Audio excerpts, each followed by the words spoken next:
Hi, everyone, and welcome back to the Deep Dive. Hey there. Good to be chatting again. So today we're getting into something I think, well, pretty much everyone's run into, that moment Oh, yeah. you bump into someone you know, maybe not like your best friend, but you know them and their name, poof, just gone. It's that classic little social hiccup, isn't it? And it's interesting, how native English speakers tend to handle it. We've actually been looking at this really helpful English learning podcast episode. Right, the one called When You Forget Someone's Name, Real English Lesson. Exactly. And it's got some great insights into navigating that potentially awkward spot. Yeah, so think of this as like your quick guide. A few tools to feel a bit more ready, less panicked maybe, when your brain decides to hide a name somewhere. We're going to dive into a pretty typical conversation and pull out the actual phrases, the little strategies people use. Okay, so let's set the scene. It's pretty common, right? You're just out and about, maybe in your neighborhood. Yep.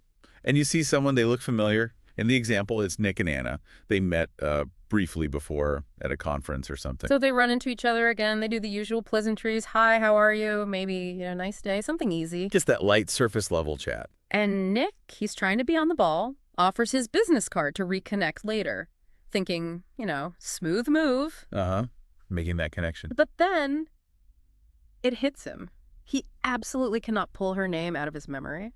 Right. And the source material mentions their initial chat happens at a, normal pace. So don't worry if you're listening to that original dialogue and missed bits. Yeah, we're going to zoom right in on the key part. This is where Nick says, you know what?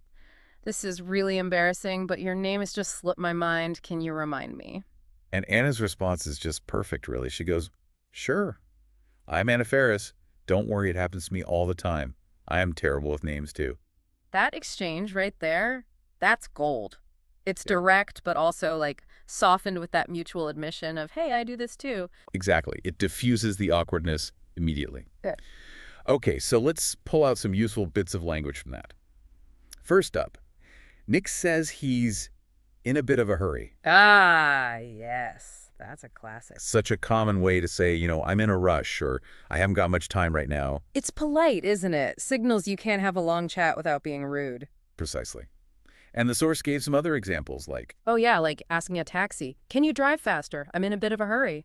Or telling someone on the phone, sorry, can't talk, I'm in a bit of a hurry. Or even at work, I'll check these files later, I'm in a bit of a hurry. Super useful phrase. Definitely one to keep handy. Okay, what else came up? Contact details. Right. Implicit when they're talking about the business card. It's just, well, all the info you need to reach someone later, isn't it? Name, email, phone number, that kind of thing. Yeah, the basics. And again, the examples show how normal it sounds.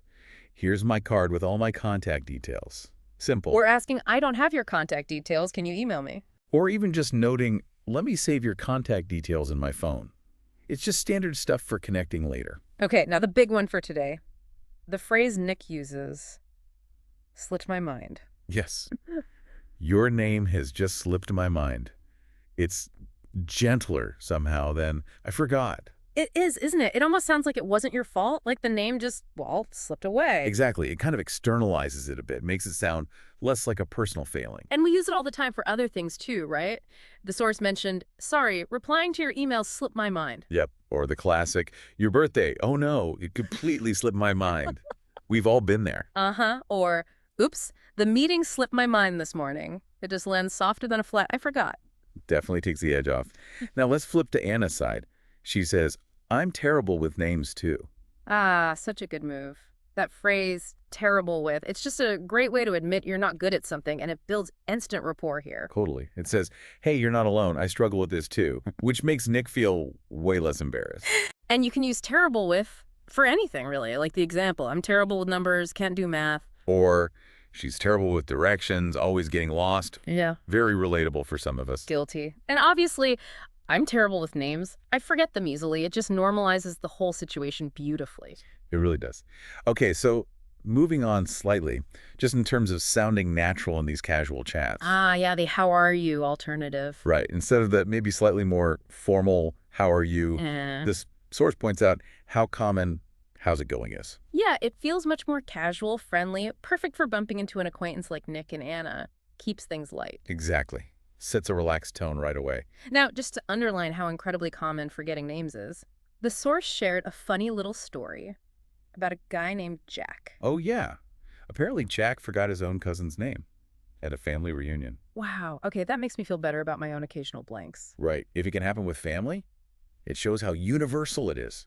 He had to subtly ask someone else, apparently. Mm. A classic recovery tactic. Been there, done that.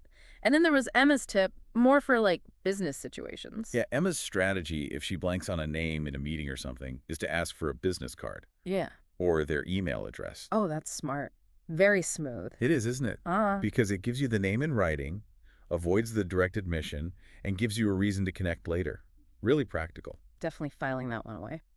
Okay, so let's do a super quick recap of the main phrases from the source we talked about. Sure. So, how's it going? Casual, how are you? In a bit of a hurry. Means you're rushed, gotta go soon. Contact details? Phone, email, the usual stuff. Slipped my mind. A gentle way to say, I forgot. And terrible with. Means you're bad at something, like names or directions. And the original podcast actually had listeners repeat these. It's worth trying, just saying them out loud. How's it going? I'm in a bit of a hurry. Sorry, your name has just slipped my mind. I'm terrible with names. Saying them helps lodge them in your brain, For sure. And they had a quick quiz, too, just to check. Like, slipped my mind means I forgot. contact details includes what kind of info. Name, phone, email, that sort of thing. If I say, I'm terrible with directions, what's that mean? Means you get lost easily. Yeah. Or can't follow them well. And that casual way to ask, how are you? How's it going? Easy peasy. Okay, so here's a little challenge for you listening. Think back. Can you remember a time you forgot someone's name?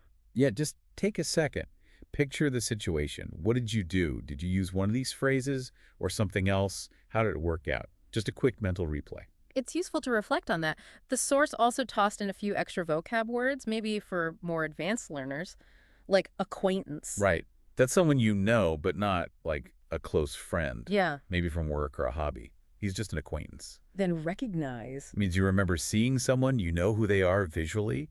Like, I didn't recognize her with the new haircut. Happens all the time. And the last one was forgetful. Yeah, it describes someone who, well, forgets things often.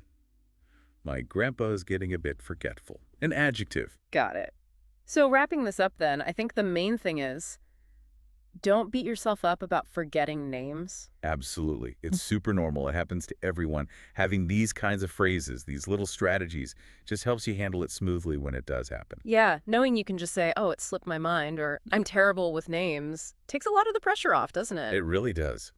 It keeps the focus on connection, not on a perfect memory. A little honesty and the right phrase go a long way. It's all about communication, really. So practice these, keep them in mind, and hopefully those moments will feel a little less daunting. Exactly. Don't be afraid of the occasional blank. Well, thanks everyone for tuning into this deep dive. Yeah, hope it was helpful. See you next time.